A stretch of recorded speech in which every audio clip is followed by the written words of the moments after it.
Assalamualaikum warahmatullahi wabarakatuh. Selamat malam anak-anakku semua. Malam ini kita belajar sedikit tentang IPA ya.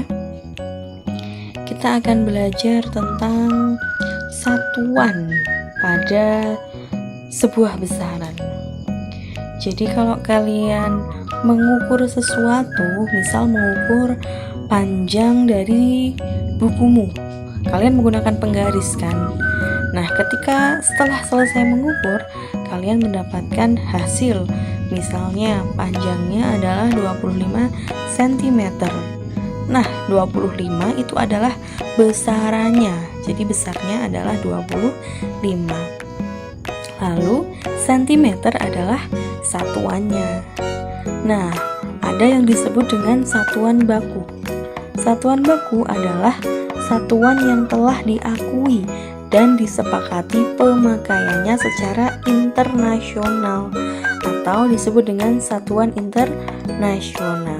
Jadi ketika kamu memakai sebuah satuan, itu berlaku di seluruh dunia, berlaku secara internasional, tidak hanya di Indonesia saja atau di Jawa Tengah saja, tetapi berlaku secara internasional di seluruh dunia. Contoh dari satuan baku atau SI, satuan internasional adalah meter, kilogram, dan detik. Lalu sistem SI atau sistem satuan internasional dibagi menjadi dua, yaitu ada sistem MKS. MKS adalah meter, kilogram, sekon.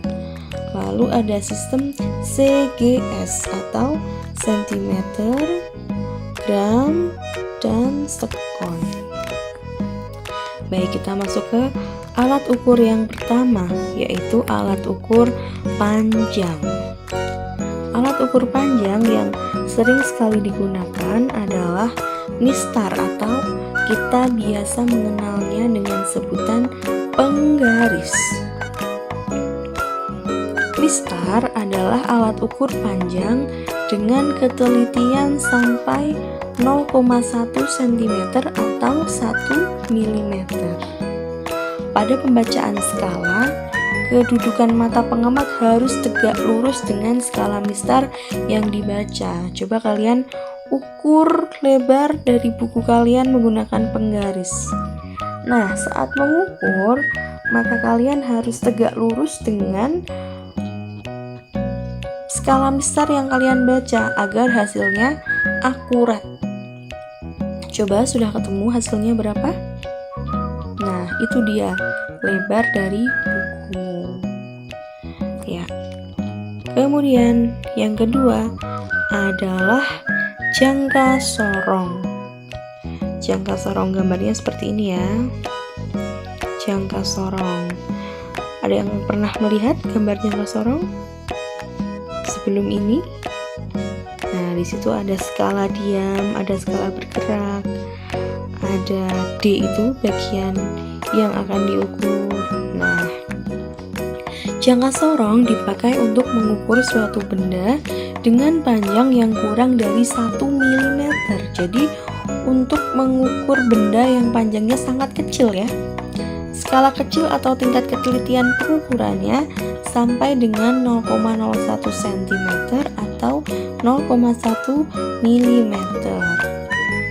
Biasanya, jangka sorong digunakan untuk mengukur panjang suatu benda, diameter bola, tebal uang logam, dan juga diameter bagian dalam tabung.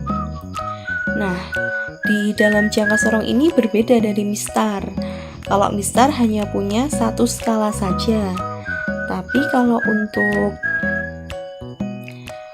jangka sorong ini memiliki dua skala, yaitu ada skala utama atau skala tetap dan skala nonius. Ya, kalau penggaris kan cuma ada satu skala ya ini ya, skalanya satu saja. Tapi kalau di jangka sorong, nah ini yang diam ini namanya skala utama, lalu yang bergerak disebut dengan skala nonius. Nah, skala utama itu terdapat pada rahang tetap jangka sorong, sedangkan yang skala nonius terdapat pada rahang sorong yang dapat bergeser atau digerakkan. Nanti bagaimana cara mengukurnya akan Bu Okta tampilkan di video selanjutnya. Alat ukur panjang selanjutnya yaitu micrometer screw. Ini ketelitiannya lebih kecil lagi, yaitu 0,01 atau kalau dalam cm 0,001 cm. Nah, kalau ini menggunakan skala putar ya, beda lagi dengan yang jangka sorong. Skala terkecil pada micrometer screw terdapat pada rahang geser, lalu skala utamanya ada di rahang tetap. Nah, ini digunakan untuk mengukur diameter benda bulat dan plat yang sangat tipis.